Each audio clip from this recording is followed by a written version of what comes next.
Hello students, तो ये है lecture number 1 state of matter. तो इसमें जो फर्स्ट पोर्शन है आपका लेक्चर नंबर 1 ये आपने पहले भी पढ़ा हुआ है। एक बार आपको रिवाइज करवा देता हूँ इसमें, क्योंकि ये टर्म्स आपके बार बार आएंगे। तो matter, we know that anything which occupies space and has mass is called matter. कोई भी चीज़ जिसका स्पेस होगा, जिसमें मास होगा, दैट इज कॉल्ड मैटर, यानी जिसे हम फील कर सकते हैं और टच कर सकते हैं।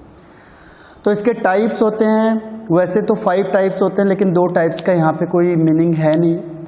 तो जनरली हमने कहा 3 टाइप्स है, solid, liquid and gas. Solid हम क्लास 12th में पढ़ते हैं, लिक्विड भी लगभग हम क्लास 12th में ही पढ़ते हैं सॉल्यूशन चैप्टर में, और थोड़ा बहुत हमने पहले पढ़ा हुआ है। और लास्ट में है गैसियस। तो हम यहाँ पे जो मेन पढ़ेंगे वो गैस के बारे में पढ़ेंगे। तो पहले हम डिफ्रेंशिएट करते हैं सॉलिड, लिक्विड और गैस को। तो डिफ्रेंशिएशन में क्या होगा, देखो solid, liquid and gas. Property जैसे वॉल्यूम सॉलिड का फिक्स होता है, लिक्विड का फिक्स होता है, लेकिन गैस का फिक्स नहीं होता।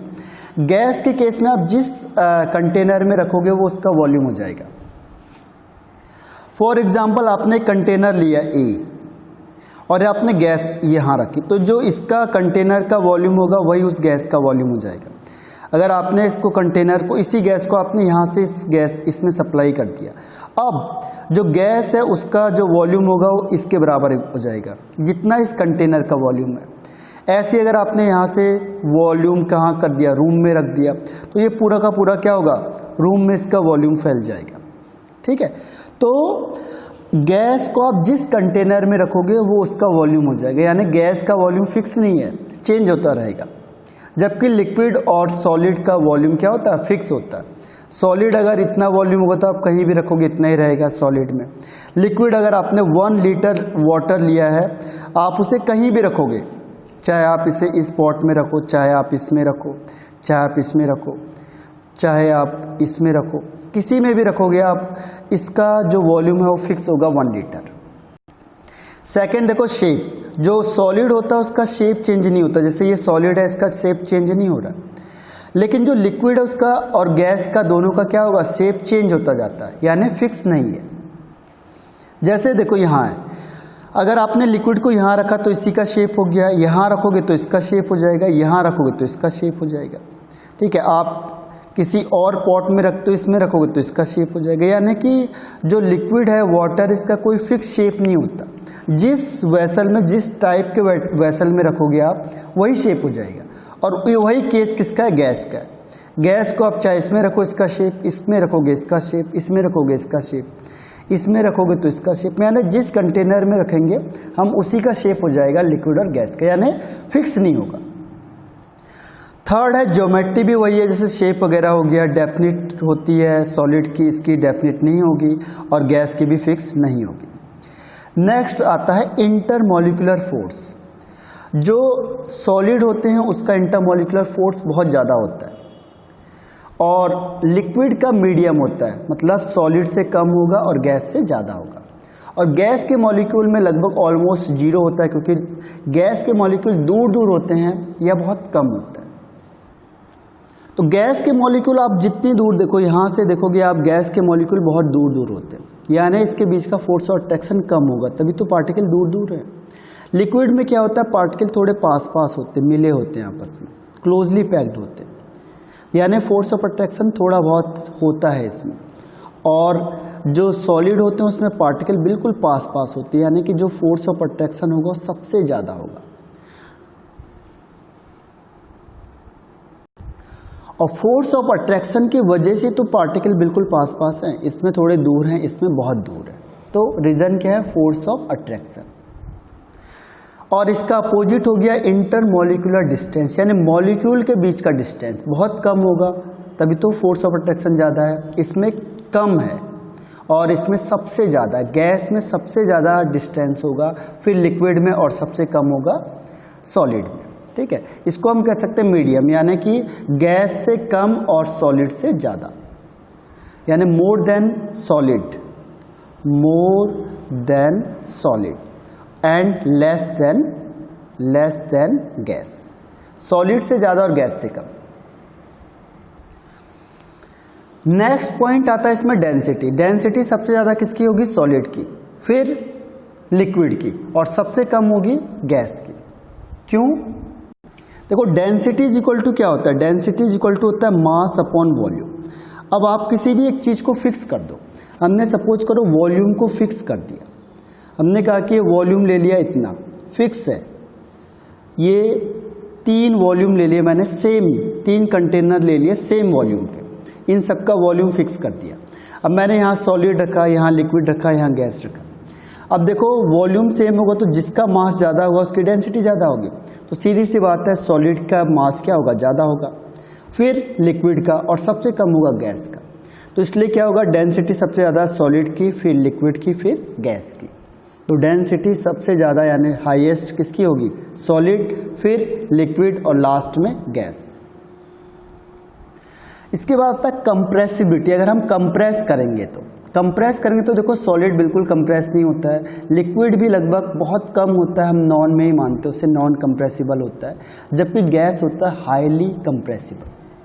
कंप्रेस का मतलब क्या होता है, जैसे हम इसमें फोर्स या प्रेशर अप्लाई करते हैं, सपोज करो ये फ्लेक्सिबल पिस्टल है, ये ऊपर नीचे जा सकता है, फ्लेक्सिबल है, और यहाँ पे मैंने गैस रखा, तो जैसे ही आपने गैस रखा यहाँ पे अगर कुछ वेट आप रखते हो, कुछ भी वेट रखा आपने, तो वेट रखने से क्या होगा, ये जो पिस्टन है वो नीचे की साइड आ जाएगा, यानी इसका वॉल्यूम कम हो जाएगा, वॉल्यूम डिक्रीज हो जाएगा, यानी ये कंप्रेस हो सकता है।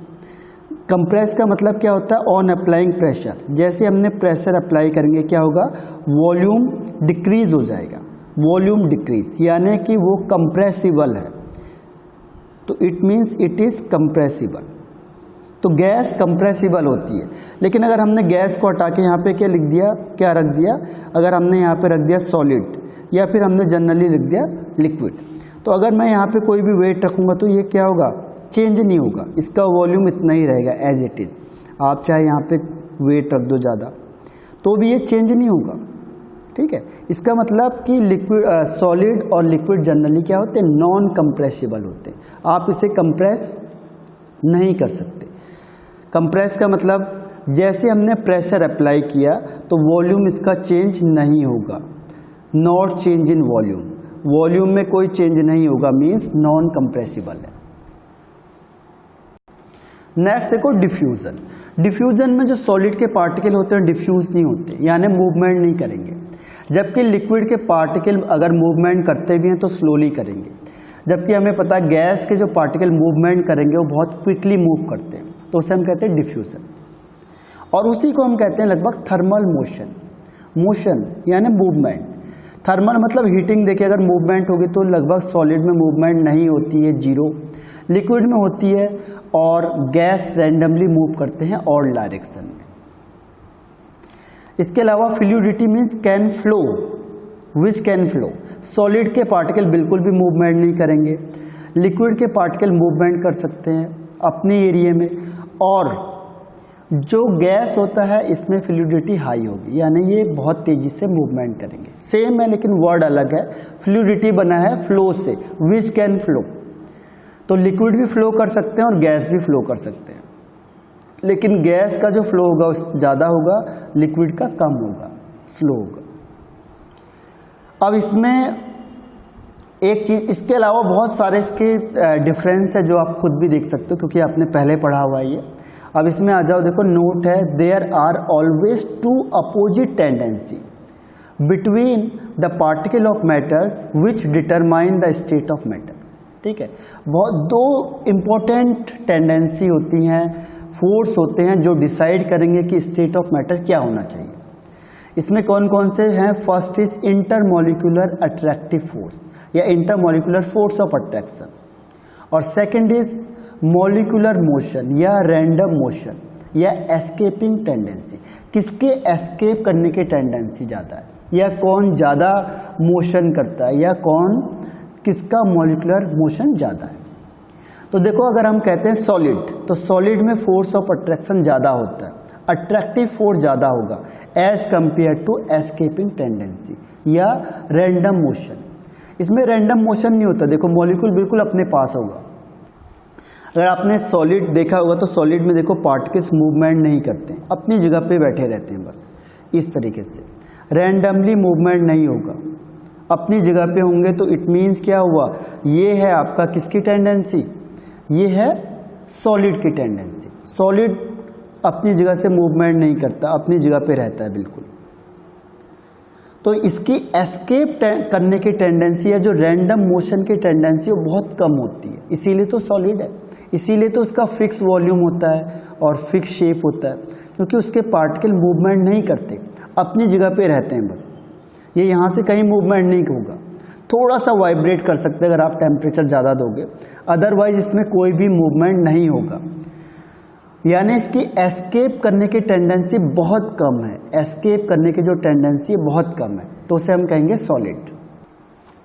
सेकेंड देखो लिक्विड। लिक्विड होता है जिसका इंटरमोलिकुलर फोर्स ऑफ अट्रैक्शन और जो रैंडम मोशन होता है या एस्केप करने की जो टेंडेंसी होती है लगभग दोनों की बराबर होती है, दोनों बराबर होते हैं।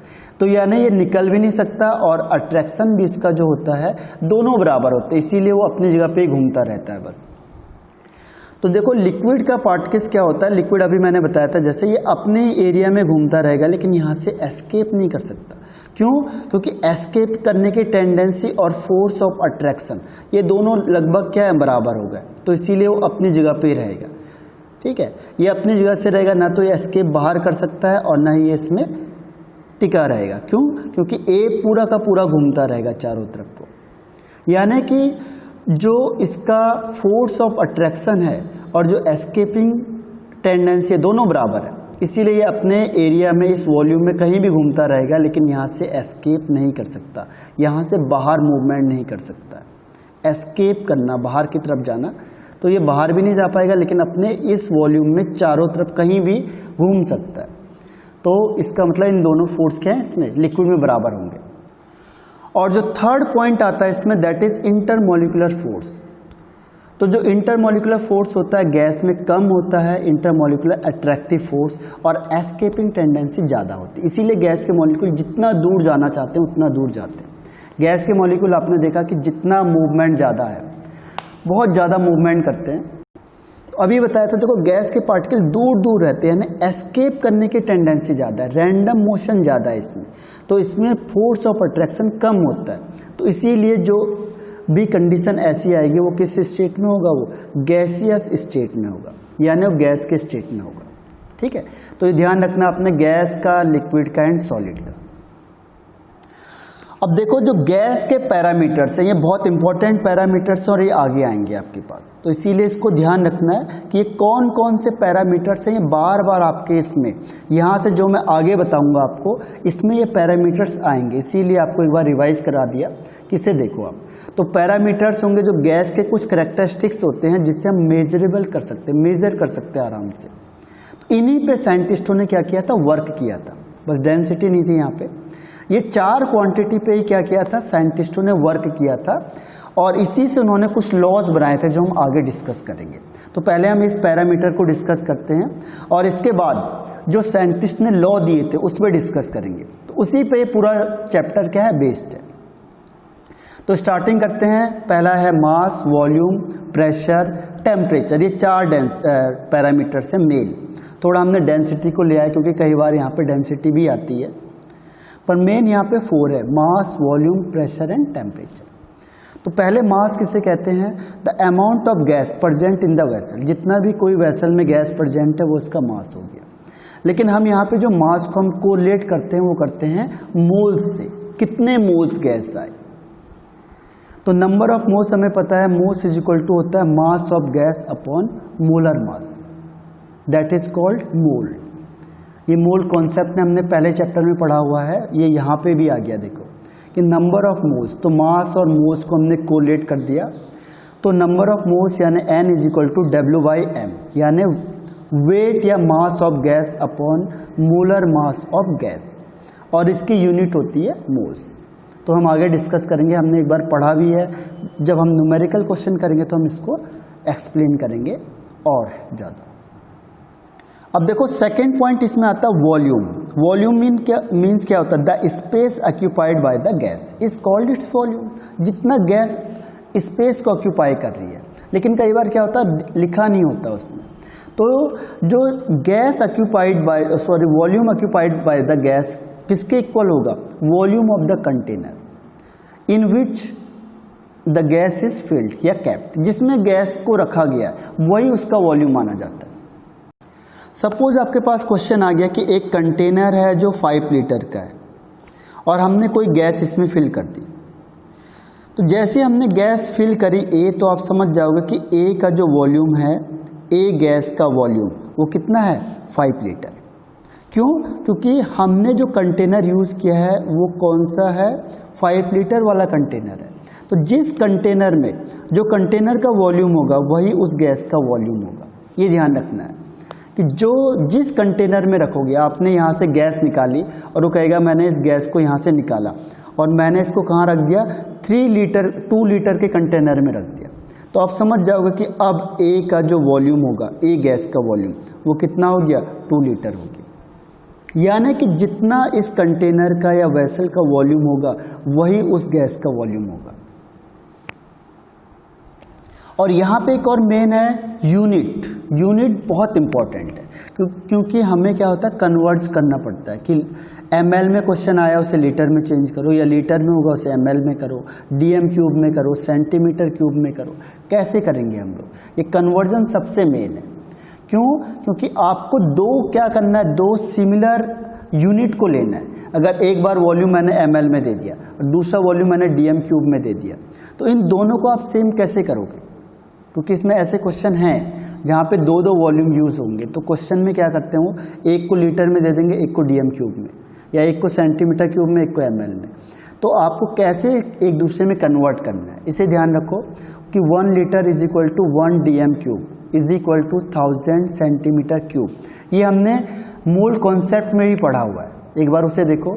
1 litre means 1 CC. CC means होता है cubic centimetre. Cubic centimetre, cubic centimetre, तो शॉर्ट में हम उसे कहते हैं सीसी। क्यूबिक सेंटीमीटर यानी सेंटीमीटर क्यूब, एक ही बात हो गया। तो 1 ml 1 सीसी और 1 सेंटीमीटर क्यूब एक ही बात है। फिर देखो 1 मीटर क्यूब में होता है 1000 लीटर या 1000 डीएम क्यूब, और 1 डीएम में 10 सेंटीमीटर और 1 मीटर में 100 सेंटीमीटर। अब देखो कन्वर्जन का मैं तरीका बताता हूँ कैसे कन्वर्ट किया हमने। जैसे मैंने कहा 1 मीटर क्यूब में बताओ कितने सेंटीमीटर क्यूब, तो मुझे पता है कि 1 मीटर में कितना होता है? 100 सेंटीमीटर होता है। तो क्यूब का मतलब क्या हुआ? 3 बार मल्टीप्लाई। तो हम यहाँ पे 3 बार मल्टीप्लाई करेंगे। 1 metre into 1 metre into 1 metre is equal to 100 into 100 into 100 centimetre cube. देखो 100 centimetre into 100 centimetre into 100 centimetre, तो 3 बार सेंटीमीटर मल्टीप्लाई हुआ तो क्या हो जाएगा? Centimetre cube. अब देखो 1 2 3 4 5 6 जीरो हो गए, तो इसका मतलब 10 की पावर 6। तो 1 metre cube is equal to 10 की पावर 6 सेंटीमीटर क्यूब। यही तो इम्पोर्टेंस है, यही तो मेन है लॉजिक यहाँ पे। ऐसे अगर मैंने कहा आपको कि 1 dm is equal to 10 centimetre है, तो बताओ 1 डीएम क्यूब में कितने सेंटीमीटर क्यूब होंगे? 1 डीएम क्यूब में बताओ कितने सेंटीमीटर क्यूब होंगे? तो क्यूब का मतलब 3 बार मल्टीप्लाई करना है, तो हम क्या करेंगे? 3 बार मल्टीप्लाई करेंगे। 1 DM into 1 DM into 1 DM, तो 1 इंटू 1 इंटू 1 यानी 1 हो गया। DM DM DM means DM cube हो गया इज इक्वल टू, तो 1 डीएम में 10 सेंटीमीटर है, तो 10 into 10 into 10 centimetre centimetre centimetre means centimetre cube. तो 1 2 3 यानी 3 जीरो, तो 1000 सेंटीमीटर क्यूब, ये हो जाएगा 1 dm cube is equal to. तो ये सारे कन्वर्जन आपको आने चाहिए। क्यों? क्योंकि अगर आपको उसने एक वॉल्यूम डीएम क्यूब में दी है, दूसरी सेंटीमीटर क्यूब में दी है, तो वहाँ पे दोनों वॉल्यूम सेम होनी चाहिए। तो इसलिए कन्वर्जन इज मोर इम्पॉर्टेंट। इसकी प्रैक्टिस करो और ये सारी वैल्यूज लर्न होनी चाहिए। तो next one is pressure. Pressure है the force acting per unit area. कितना फोर्स लग रहा है per unit area, that is called pressure. ठीक है, परपेंडिकुलर फोर्स होता है एक्चुअल में ये। और गैस के केस में क्या होगा? Gas exert pressure due to perfectly elastic collision on the wall of the container. Container में टकराते जाएंगे टकराते जाएंगे टकराते जाएंगे, तो उसी की वजह से क्या होता है? जो गैस है वो प्रेशर को एक्सर्ट करती है। जैसे मैंने कहा कि सपोज करो एक गैस मैंने यहाँ कंटेनर में रख दी, ये ए गैस है, ये बी गैस है, तो ये क्या करेगी? यहाँ कंटेनर में टकराती रहेगी, इधर इधर इधर। तो जो ये कोलिजन है, ये कोलिजन होता है इलास्टिक का मतलब क्या होता है? इलास्टिक मीन्स होता है नो लॉस और gain of energy, no loss और गेन ऑफ एनर्जी, यानी जब ये टकराएगी तो ना तो इसकी एनर्जी का लॉस होगा ना ये एनर्जी को गेन करती है। अगर ऐसा होता तो क्या होता? एक टाइम ऐसा था कि गैस का पार्टिकल क्या होता, अपनी पूरी एनर्जी को लॉस कर देता, लूज कर देता, ख़त्म कर देता, और गैस के पार्टिकल आपको ज़मीन में दिखते। एक तो ऐसा टाइम आता कि जब गैस अपने पूरा की पूरी एनर्जी को ख़त्म कर देता, कंप्लीटली ख़त्म कर देता, लेकिन ऐसा होता नहीं है, ऐसा देखा भी नहीं गया। आपने कभी देखा कि गैस के पार्टिकल ज़मीन के नीचे हैं? इसका मतलब क्या हुआ? गैस किसी से भी टकराएगी वो इलास्टिक होगा, यानी कि नो लॉस और नो गेन ऑफ एनर्जी। ये कितना भी टकरा जाएंगे ना तो इसकी एनर्जी ख़त्म होगी ना ही एनर्जी इसकी गेन होगी, उतनी ही चलती चली जाएगी। ठीक है, उसे कहते हैं परफेक्टली इलास्टिक। इलास्टिक का मतलब ये हुआ परफेक्टली इलास्टिक। ठीक है, तो यहाँ पे गैस क्या करती है, अपनी एनर्जी को कंप्लीटली लूज नहीं कर पाती, और इसीलिए काइनेटिक एनर्जी होती है, अगर आप टेम्परेचर बढ़ाओगे तो इसकी एनर्जी बढ़ जाएगी। ठीक है, लेकिन जब टकराएंगे आपस में तो टकराने से ये अपनी एनर्जी को लॉस नहीं करते, और इस टकराने की वजह से क्या होता है, ये प्रेशर को एग्जिट करेंगे। क्योंकि ये देखो, अगर सपोज करो ये प्रेशर कुकर एक एग्जांपल है, प्रेशर कुकर। अब आपने पूरा प्रेशर कुकर बंद कर दिया और यहाँ से हीटिंग करी, तो क्या हुआ, गैस के पार्टिकल यहाँ प्रेशर लगा रहे हैं, प्रेशर लगा रहे हैं, प्रेशर लगा रहे हैं, और यहाँ से इसको निकलने के लिए कोई जगह नहीं है, तो क्या होता है, ब्लास्ट हो जाता है। आपने देखा होगा कि कई प्रेशर कुकर आपके क्या हो गए, फट गए। रीज़न क्या है कि प्रेशर लगा रही है, लगातार कंटेनर पे प्रेशर लगाते रहते हैं। तो प्रेशर किसकी वजह से हुआ? कोलिजन की वजह से, टकराने की वजह से। जो गैस पार्टिकल है वो लगातार कंटेनर में क्या करते रहेंगे, टकराते रहेंगे, और जब इनकी स्पीड ज़्यादा होगी तो उसकी वजह से इम्पैक्ट अलग होंगे। तो gas exert pressure equally on the wall of the container, लगातार इक्वल उससे लगाएंगे, प्रेशर से इक्वल अमाउंट से प्रेशर एक्सर्ट करते हैं, और इसको मेज़र करते हैं मैनोमीटर से। ध्यान रखना, मैनोमीटर, कभी भी गैस में जो प्रेशर आएगा उसे मैनोमीटर। जब भी आपने देखा होगा कि जो गैस चेकिंग करते हैं तो एक पैरामीटर यूज़ करते हैं, उसका नाम है मैनोमीटर। ठीक है, अब ध्यान रखना, यूनिट सबसे मेन आती है, यूनिट, क्योंकि हमारे पास यूनिट है, डिफाइन नहीं पूछी जाती है आपसे। हमें पूछा जाएगा कि एक गैस ने इतना प्रेशर लगाया, तो यूनिट कन्वर्जन का है। तो जैसे 1 ATM, यानी ATM में कहीं मत चले जाना पैसे लेने के लिए, ये है आपका 1 एटमॉस्फेरिक प्रेशर, उसे शॉर्ट में कहते हैं ATM। एटमॉस्फेरिक प्रेशर होता क्या है? The pressure exerted by atmosphere, जो प्रेशर एक्सर्टेड बाय गैस, जो एटमॉस्फेयर में जो गैस क्या है, प्रेजेंट है on earth surface at sea level. Sea level पर क्या होता है, अर्थ सरफेस पे जो एटमॉस्फेयर जो प्रेशर एग्जिट करता है, जो एटमॉस्फेयर में जो गैस है। ठीक है, एटमॉस्फेयर में जो गैस होती है, एटमॉस्फेयर में जो गैस है, ये गैस कितना प्रेशर लगा रही है। जैसे सपोज करो आप रास्ते में चल रहे हो तो आप पे कुछ ना कुछ प्रेशर लग रहा होगा, उसे कहेंगे एटमॉस्फेरिक प्रेशर। यानी एटमॉस्फेरिक गैस जो आप पे प्रेशर लगा रही है, या अर्थ सरफेस पे जो प्रेशर लग रहा है, that is called atmospheric pressure. तो जनरली हम उसे 1 ATM मानते हैं, तभी तो उसे बहुत कम होता है, हम उसे रियलाइज़ नहीं कर पाते, हमें लगता ही नहीं कि कोई प्रेशर हम पे लग रहा है। वो कौन सा प्रेशर है? एटमॉस्फेरिक प्रेशर, जो हम पे लग रहा है। और इसकी वैल्यू क्या होती है, देखो 1 ATM is equal to 1.013 bar. Bar भी एक प्रेशर की यूनिट हो गई। देखो 1 atmospheric ATM is equal to 1.013 into 10⁵ newton per metre square. क्यों? क्योंकि प्रेशर इज इक्वल टू क्या होता है, प्रेशर इज इक्वल टू होता है फोर्स अपॉन एरिया। तो फोर्स क्या यूनिट होती है, न्यूटन, और एरिया की यूनिट होती है मीटर स्क्वायर। तो इसका जो SI सिस्टम होता है वो होता है न्यूटन पर मीटर स्क्वायर। तो ये अगर ATM में लिखेंगे तो होता है 1.013 into 10⁵ newton per metre square, या हम इसे पास्कल भी कहते हैं, क्योंकि एक साइंटिस्ट ने दिया था पास्कल ने। यह है 1.013 इंटू 10⁵ पास्कल। तो ये SI या MKS यूनिट इसकी पास्कल है या न्यूटन मीटर स्क्वायर है। और अगर हम कहते हैं CGS यूनिट है इसकी डायन पर सेंटीमीटर स्क्वायर। डायन न्यूटन के लिए, न्यूटन के सीजीएस यूनिट आपने फिजिक्स में पढ़ा होगा, डायन होती है, और मीटर का सेंटीमीटर हो जाता है, तो डायन पर सेंटीमीटर स्क्वायर इसकी सीजीएस यूनिट है। अभी मैंने जैसे बताया आपको कि प्रेशर इज इक्वल टू होता है force upon area, force is equal to होता है mass into acceleration upon area, ठीक है। तो pressure is equal to M into A upon area, यानी फोर्स अपॉन एरिया, यानी mass into acceleration upon area. लेकिन यहाँ पे इससे ज़्यादा इंपॉर्टेंट क्या है, कन्वर्जन। मैंने आपको कहा यूनिट का कन्वर्जन बहुत ज़्यादा इंपॉर्टेंट है, क्योंकि न्यूमेरिकल क्वेश्चन आएंगे और उसमें आपको चेंज करना पड़ेगा।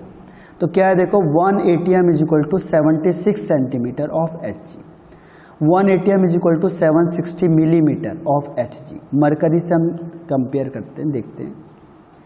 ऐसी 760 टॉर ऑफ Hg, अभी हमने कहा था 1.013 बार या 1.013 इंटू 10⁵ पास्कल।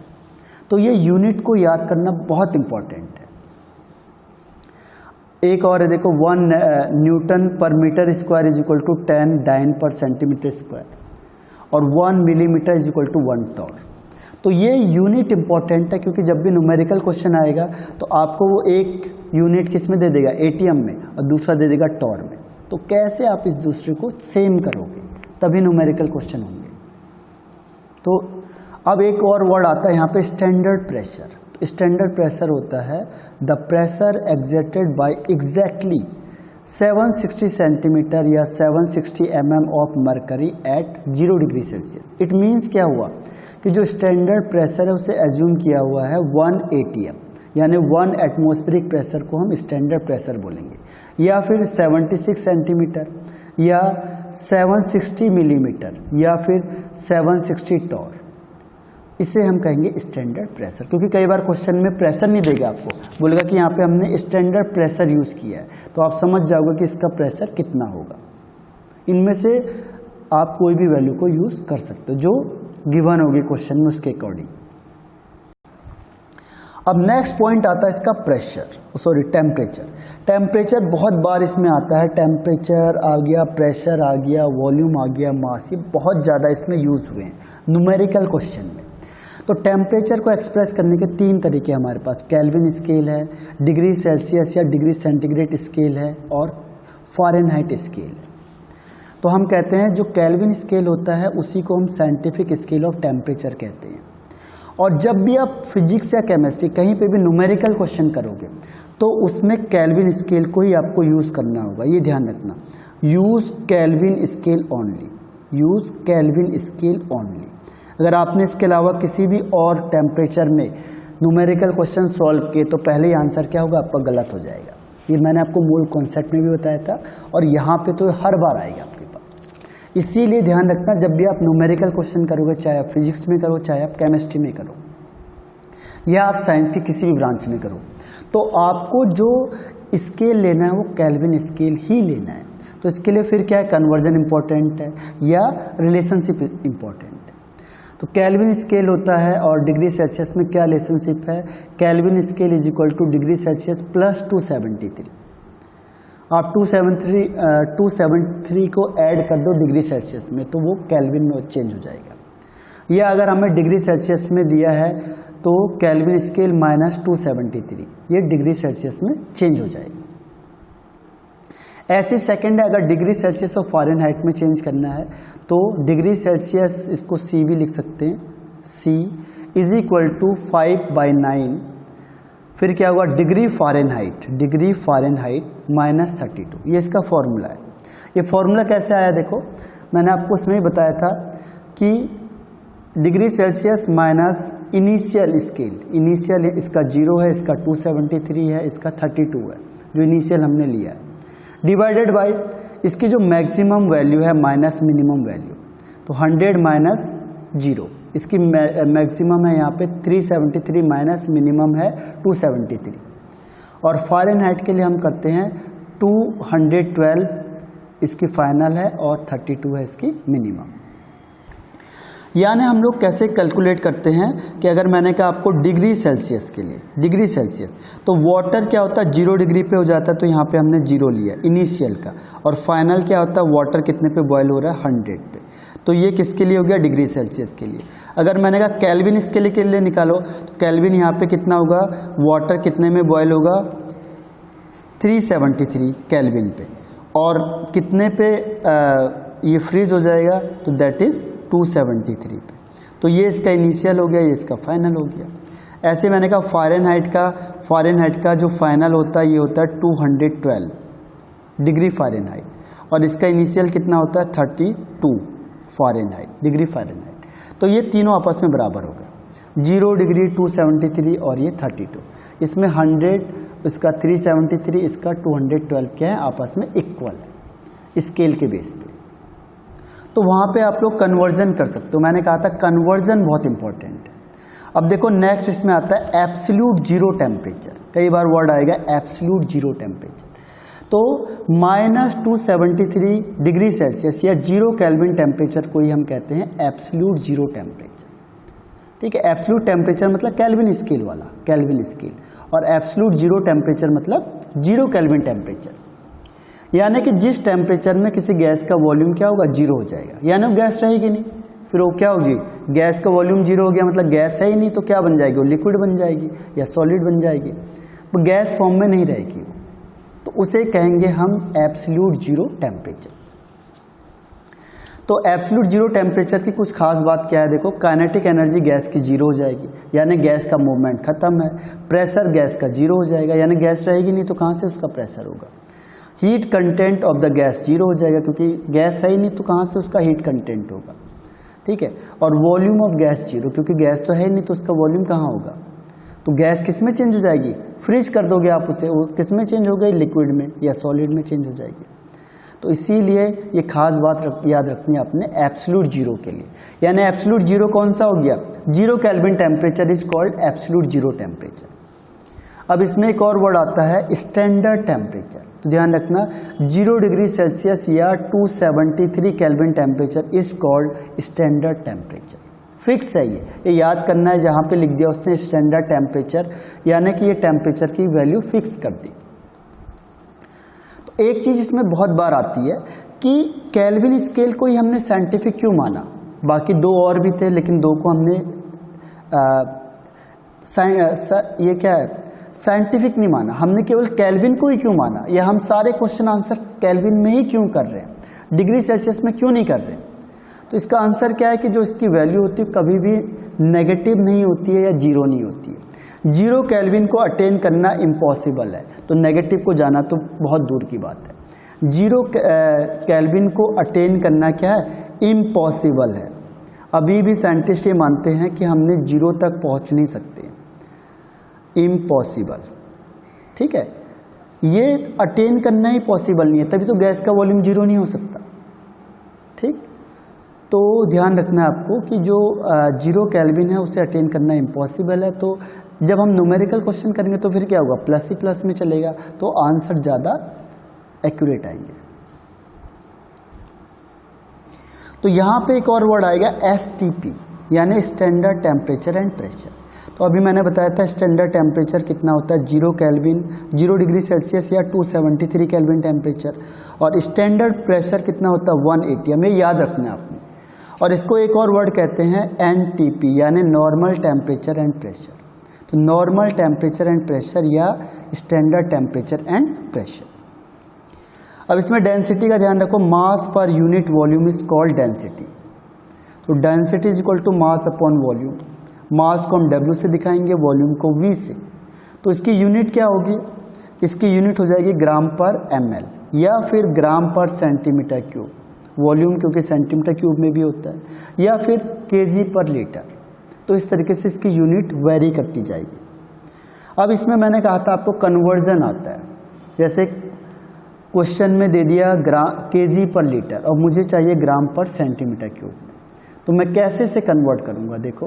तो 1 kg is equal to 1000 gram और 1 litre is equal to 1000 centimetre cube.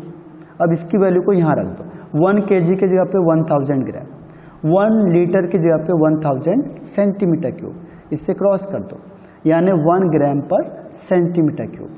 तो जितना 1 ग्राम पर लीटर है वही क्या हो जाएगा, 1 ग्राम पर सेंटीमीटर क्यूब हो जाएगा।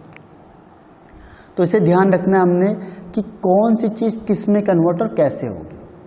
ठीक है, तो यहाँ तक आपका ये लेक्चर फर्स्ट कंप्लीट होता है। ये बहुत बेसिक चीज़ थी जो आपने पहले भी पढ़ी थी, यहाँ पे बार बार रिपीट होगी, इसीलिए आपको ये दोबारा रिवाइज करवाया हुआ।